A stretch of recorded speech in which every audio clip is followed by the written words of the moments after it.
Paz do Senhor e Irmandade. Olha como Deus é bom. O que a gente faria, hein, se não fosse o Senhor? A gente não estaria aqui onde nós estamos, lendo a palavra no capítulo 7 do livro de Atos. Vamos orar? Que esse aqui, gente, todo dia eu falo, né? Esse é legal, é muito legal, é poderoso, é incrível. É porque é isso que a palavra é. Ela é algo incrível, ela é incrível. Eu vou continuar sendo redundante até terminar a Bíblia toda. É impressionante quando a gente lê e pensar isso, né? Que Deus permitiu que a gente conhecesse tudo isso. É incrível, é impressionante. Isso tudo por amor às nossas vidas. Vocês têm entendimento que isso é misericórdia sobre nós? É incrível, é impressionante. Eu vou continuar falando, é incrível, é impressionante, é lindo, é maravilhoso. Como nós temos aprendido, né, gente, da palavra, e vocês veem que é só uma simples leitura. É só a gente ler, se dedicar, e aí o Senhor vai abrindo o nosso entendimento, dando iluminação para o entendimento da palavra dele. Vamos orar. Deus bendito, Deus poderoso, Deus de graça, Deus de amor, Deus de misericórdia, Deus soberano, o Senhor é sobre nós. É por esta soberania, por esse exercício da tua vontade, liberação do Senhor sobre nós, que nós estamos aqui. Para ouvir, para conhecer dos teus feitos sobre os nossos irmãos ali que viveram tantas coisas da tua parte. Senhor, nós pedimos por misericórdia. Abre o nosso entendimento, como eu disse. Dá-nos iluminação da tua palavra para que a gente compreenda aquilo que o Senhor quer para as nossas vidas por meio desse conhecer da palavra, que possamos vivê-la. Além de conhecer, que sejamos mais do que contadores de histórias, que possamos viver algo novo que nem caiba em nós, por meio do conhecimento da tua palavra. Faz isso em nós, opera isso em nós por misericórdia, nos livrando primeiro de nós mesmos e de todo o mal que de pertinho está nos rodeando.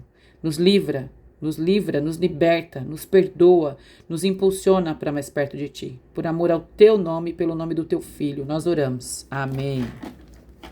Gente, que coisa maravilhosa é a Bíblia, né? A gente que crê a gente fica enlouquecido, né, gente? Bora lá, diz assim, ó. Vocês lembram? Deixa eu só relembrar, porque aqui é bem interessante, né? A gente estava falando de Estevão. Estevão é um daqueles, eu vou até voltar aqui pra gente ver, ó. Ele tinha escolhido, lembra a escolha dos 7? Lembra da murmuração? Que nas mesas, as viúvas estavam sendo deixadas na hora do partir do pão lá, da entrega da distribuição diária dos alimentos, e aí houve murmuração, aí foram escolhidos 7 homens, dentre esses, aqueles que tinham bom testemunho, cheio do Espírito Santo, cheio de sabedoria. Estevão é um desses que foi escolhido, e aí a gente descobre, eu até risquei aqui embaixo para resumir esses 5 atributos de Estevão, que ele era cheio do Espírito Santo, cheio de sabedoria, cheio de fé, cheio de graça e cheio de poder. Gente, para distribuir cesta básica, trazendo para os nossos dias de hoje, é isso. Para distribuir marmita. Era este o coração deste homem, a mente deste homem. O espírito deste homem era assim. Ele era cheio do espírito, cheio de sabedoria, cheio de fé, cheio de graça e cheio de poder. Eu pensei assim, para ser cheio do céu desse jeito, ele tinha que se esvaziar dele mesmo. Ele tinha que se esvaziar daquilo que ele queria. Para o quê, gente? Mais uma vez, para entregar a cesta básica. Para entregar marmitex. Vocês veem como a gente minimiza o serviço ao nome do Senhor, no reino do Senhor? Olha como tem que ser, olha os atributos.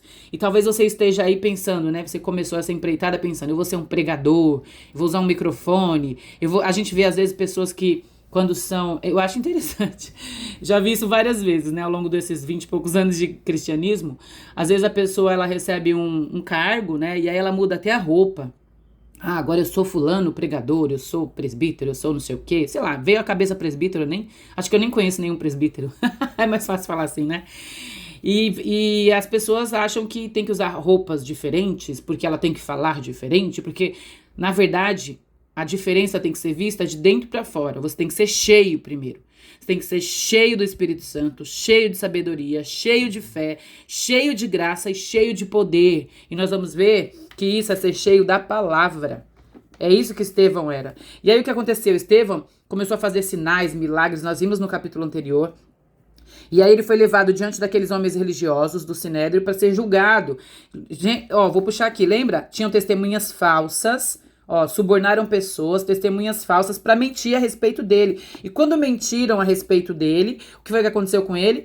A face dele, o rosto dele ficou como de um anjo. Então, ao invés de revelar ali o mal, ele revelou o bem, o céu. Lembra que a gente falou sobre isso no capítulo anterior? E aí aqui ele está diante do sumo sacerdote e o sumo sacerdote começa a perguntar para ele e fala para ele assim no 7. Então vamos para o capítulo 7, diz assim, ó. O sumo sacerdote perguntou a Estevão, são verdadeiras essas acusações? Aí Estevão começa uma pregação. Eu vou resumindo e pular algumas coisas só para a gente entender a pregação. Lembre-se que é uma leitura. Nós poderíamos pregar aqui sobre cada um desses versículos. Tem coisas incríveis reveladas do céu aqui. Mas nós estamos fazendo esse exercício de entender o texto, é leitura. Vamos lá. E aí a pregação de Estevão é assim, ele começa, irmãos e pais, ouçam-me, Deus apareceu a Abraão, aí ele diz, saia da sua terra, parafraseando, eu vou só nos grifados, hein? Saia da sua terra, dos seus parentes, vá para a terra que eu te mostrarei. Deus o trouxe a esta terra para onde vocês vivem. Deus lhe prometeu que depois dele, seus descendentes possuiriam a terra. Deu a Abraão a aliança da circuncisão, e ele vem falando da antiga aliança aqui, que era física, da circuncisão. Por meio de Abraão gerou Isaac e o circuncidou 8 dias depois. Aí continua o texto. Isaac gerou a Jacó, estes os 12 patriarcas. Os patriarcas tiveram inveja de José, venderam José, foi escravo no Egito. Lembra da história de José? Então ele vem explicando. E aí José foi constituído governador no 11. Houve fome em todo o Egito, a terra de Canaã. Depois disso, olha aqui, ó. Os irmãos, a família dele, aí José foi e mandou buscar a Jacó, seu pai e toda a sua família. Nossos antepassados faleceram, aí ele continua no texto, olha aqui, ele tá explicando até chegar nos dias de hoje. No 17, aumentou muito o número do nosso povo no Egito. Então o rei, que não sabia quem era José, agiu traiçoeiramente, oprimiu os nossos antepassados, obrigando-os a abandonar os recém-nascidos, para que não sobrevivessem. Naquele tempo nasceu Moisés. Então ele já veio de Abraão, já está chegando em Moisés. Moisés foi instruído em toda a sabedoria dos egípcios, veio a ser poderoso em palavra e obras. Tem gente que fala que ele era gago. Olha o que está escrito aqui. Poderoso em palavras e obras. Mas isso é coisa para outro dia. 23. Ao completar 40 anos, saiu em defesa de um oprimido, o vingou, matando o egípcio. Olha isso. Moisés fugiu para a terra de Midian, viveu como estrangeiro, teve 2 filhos. Passado 40 anos, um anjo apareceu para Moisés. Ó, a sarça, lembra da sarça? Meio das labaredas, uma sarça em chamas no deserto. Ouviu a voz do Senhor ali. Olha isso no 32. Eu sou, e o que o Senhor diz? Eu sou Deus. Deus se revelou a Moisés, ele está dizendo. Eu sou Deus dos seus antepassados, o Deus de Abraão, o Deus de Isaac, o Deus de Jacó. Aleluia! Deixa eu lubrificar na vontade de sair gritando quando eu leio uma coisa dessa, meu Deus. Deus de Abraão, de Isaac, de Jacó é o nosso Deus, gente. Isso é maravilhoso. Deixa eu me segurar e ler o texto. E aí o texto continua assim, ó.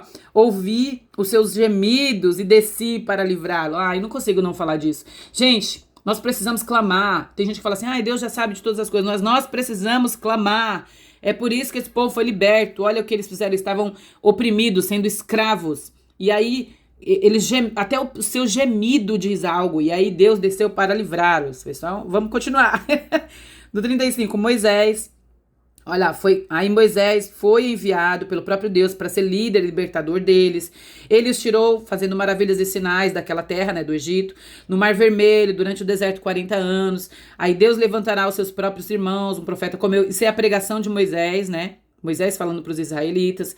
Ó, Deus levantará alguém. Quem é, gente? Ele está revelando Cristo, né?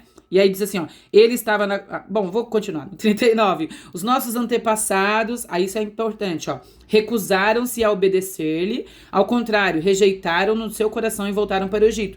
Recusaram a obedecer, né, Moisés, e no seu coração eles voltaram... Lembra aquela história das cebolas, quando eles ficaram lembrando assim... Ah, era melhor quando a gente estava lá. Coisas assim, né? E aí depois eles fizeram um ídolo. Lembra do bezerro de ouro? Então é isso que ele vem falando. Então ele tá contando olha isso, toda a escritura. Tudo que eles tinham à mão, ele estava na cabeça dele, gente, na ponta da língua.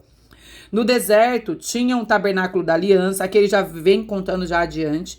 Tendo recebido o tabernáculo, nossos antepassados levaram sob a aliança de Josué Aí chegaram nas terras, expulsaram os povos, aí eles chegaram até Davi, ó, permaneceu nessa época até Davi, que recebeu, aí fala que Davi queria construir o templo, e no 47 diz assim, foi Salomão, porém, quem lhe construiu a casa. Aí ele chegou em Salomão, contando, então ele veio lá de Abraão, passou por todos os patriarcas ali, por Deus de Abraão, passou por Abraão, Isaac e Jacó, os 12 filhos, as 12 tribos, o povo ele contou toda a história do povo no Egito, contou tudo. E aí ele chegou agora para trazer para eles a realidade em que eles viviam. E aí no 51 ele diz assim, povo rebelde, obstinado de coração e de ouvidos, vocês são iguais aos seus antepassados, sempre resistem ao Espírito Santo. Misericórdia. Significa, sabe o quê? O Espírito Santo está disponível e nós podemos resisti-lo. Talvez você esteja na igreja vendo a manifestação do Espírito Santo num culto, aí você olha para o lado, tem um irmão ali orando, chorando, falando, jejuando, e uma vida que você fala assim, eu queria aquela vida, mas você talvez esteja resistindo ao Espírito Santo, porque eles podiam resistir, tá escrito aqui, e naquele momento aqueles homens estavam resistindo ao Espírito Santo, olha isso.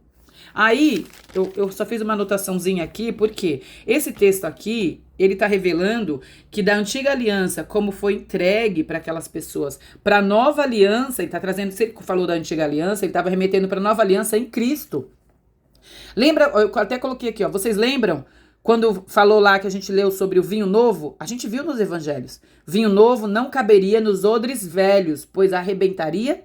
Então Jesus deixou o Espírito Santo para ser colocado não no antigo templo, não era sobre o templo, era essa acusação de Estevão, a falsa acusação, que ele tinha falado no nome de Jesus e sobre o templo, era acusação. Então ele começou a falar disso. Então ele começou a explicar que, trazendo aqui Jesus, apresentando Jesus, e Jesus foi, ressuscitou, né, morreu e ressuscitou e deixou o seu espírito, esse vinho novo que não caberia em templos, em sistema religioso, porque ele se romperia, não é isso? Esse sistema romperia. Esse antigo templo que tinha que ser ali, tinha que ser naquele lugar para orar, não era mais isso. Então ele veio e falou assim, ó, eu vou habitar em pessoas, nós somos a habitação do Espírito Santo, nós somos os odres novos. É isso que Deus falou para mim, pode nem ser isso, mas é isso que eu consegui entender lendo o texto. O texto me disse isso, vinho novo, odres novos, templo novo, templo é morada do Espírito Santo. Por isso nós seríamos habitação, porque nós adoraríamos, lembra? Em espírito e em verdade. O Senhor falou isso para aquela mulher. Nós lemos essa história também. Que ela falou, Senhor, onde que é certo adorar? É nesse monte, é no templo, onde que é? E aí Jesus fala para ela, vai chegar o tempo em que os verdadeiros adoradores adorarão em espírito. Ou seja, no espírito. Nós estamos no espírito. Recebemos o Espírito como morada, o Espírito Santo mora em nós e o derramar do Espírito sobre nós nos faz isso. Olha como esse homem era cheio, Estevão era cheio do Espírito e transbordando do Espírito. Eu gosto de falar isso, transbordar do Espírito. E aí Deus usa Estevão, gente, isso foi poderosamente, ele explicou que agora Jesus é a nova aliança, né? A nova aliança está em Cristo. Né? E que nos permite adorar nesse espírito, independente de templo, como era antigamente, era só no templo. Então não é fisicamente, é no espírito. O Senhor habita em nós a liberdade, nós somos libertos. Aquele que é liberto verdadeiramente é livre para adorar. E aí tem gente que usa disso para falar assim, não precisa ir para a igreja, porque isso aí coisa que colocaram que era obrigatório, e agora não é mais, porque estou na nova aliança, o Espírito habita em mim, e você não vê exalar do Espírito Santo, você não vê transbordar do Espírito Santo nessa pessoa, porque a questão é, realmente, ele não habita em paredes, mas se você está no templo, o Espírito Santo está lá porque ele habita em você. Então, não vem com a história de que eu não preciso ir para a igreja. Não é isso, não é sobre isso que eu estou falando. Eu estou falando que o Espírito Santo habita em nós, e onde nós estivermos, o Espírito Santo estará lá, e tem que ter um derramar do Espírito Santo.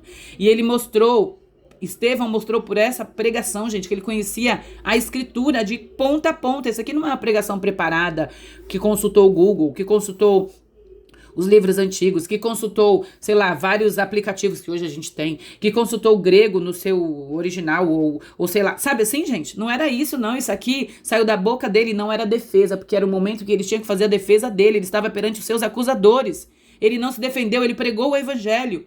Olha isso, ele mostrou misericórdia ali. E aí, ele mostrou por meio dessa pregação que ele conhecia a Escritura, e ele lembra toda a história. até os dias dali onde eles estavam vivendo. Ele fala de José apontando para Cristo. Foi isso quando ele mostrou José, que foi rejeitado pelos seus. Depois ele fala de Moisés também, a mesma coisa, que foi recusado pelos seus. E ele teve que fugir. Então ele esteve ali pregando a Cristo, o libertador, revelando a Cristo, Jesus, o ungido. Ungido é o derramado sobre nós por meio do seu Espírito.